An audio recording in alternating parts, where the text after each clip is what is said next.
in the community. You have to get out there and connect with the people. It's called networking. You have to work at it. And that's a quote by Ivan Misner. Now, how do you describe something that cannot be described? Something like Himalaya. The flight to Lukla was an experience in itself. With 18 people in a twin-engine plane, everyone was packed together in rickety seats, and you were in the cockpit and in the tail at the same time. The fact that such a plane crashed a week earlier at that same Lukla airport made it even more exciting or scary.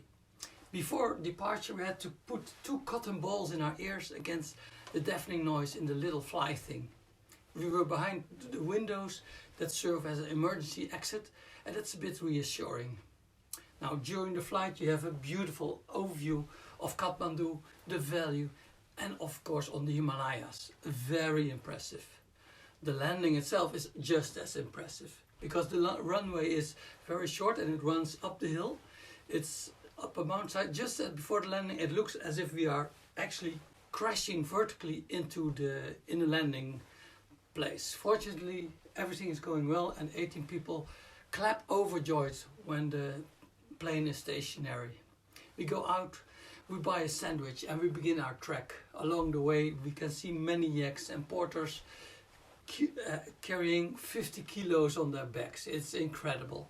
And the view is beautiful, it's very varied. We cross suspension bridges over Botokosi, and we have to wait for a suspension bridge because a lot of yaks are passing on the bridge, and we also see suspension bridges that have collapsed, and it makes you think about who was the last one to have gone over that one, because it had to fall somewhere, and it's a long way. We sleep in a small hut upstairs the mountainside at Monjo, and much to Wendy's regret, the cook is very fond of coriander. We go to bed very early, 8:30 in the evening, because it's been a long day, and we get up at 6 in the morning. We get up, have breakfast, and at 8 we start walking, and then we arrive in Namche Bazaar, which is like 3.5 kilometers high.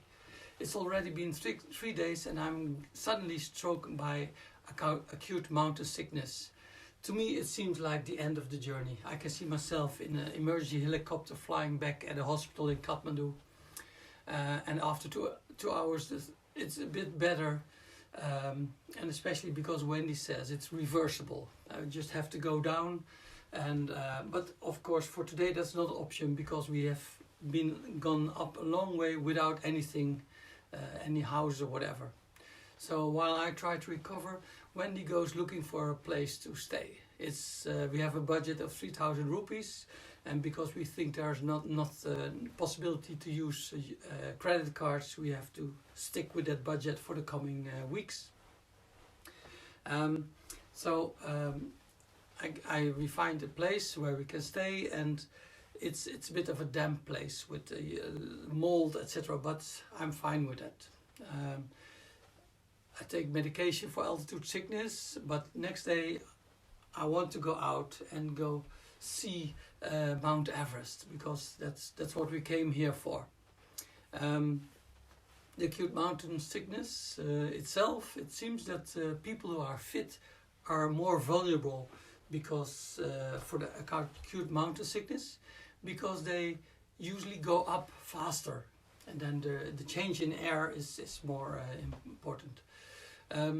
We have to go doing walks in the neighborhood, and we go to Siangboche, which is around 1,300 meters, and we go up there, walk around, and then we go down, because for acute mountain sickness, the best thing is to go a little bit up, but then go down and stay there for the night. Luckily, where we are sleeping, the weather is very, the food is very good. And we take a couple of days to walk around Namche Bazaar, just acclimatize to the height. We don't have to go further. Health is the most important. Now, as we are walking outside, Wendy forgot to rub her nose with sunscreen, so she's getting run red nose for that. Now tomorrow we will leave at 6:45 and we go to Namche, which is another 600 meters up, and hopefully my acute mountain sickness symptoms have gone down, so we can enjoy that. I'm very fond of Mount Everest, and Wendy is very fond of Namche Bazaar for Amada Blanc, which is a very steep mountain alongside Mount Everest. It's very nice. And when we go through all those villages, we see a lot of people, and we also see the marketplace of Namche Bazaar. And if you look at that, you can see how all those people know each other. They know where to find them, and they work together. They network together a lot too. And that's an important question for this developing your personal power, and it is, where do you network? Think about it. What is your marketplace, but how do you network your marketplace? So that's my question for you today. I hope you like this episode. And remember, I made all the mistakes in business skills and personal power, so you don't have to. I even risked serious acute mountain sickness because of traveling in the heights, so you don't have to. And I hope you enjoyed this episode, and I'd like to see you in the next class. Take care, stay safe.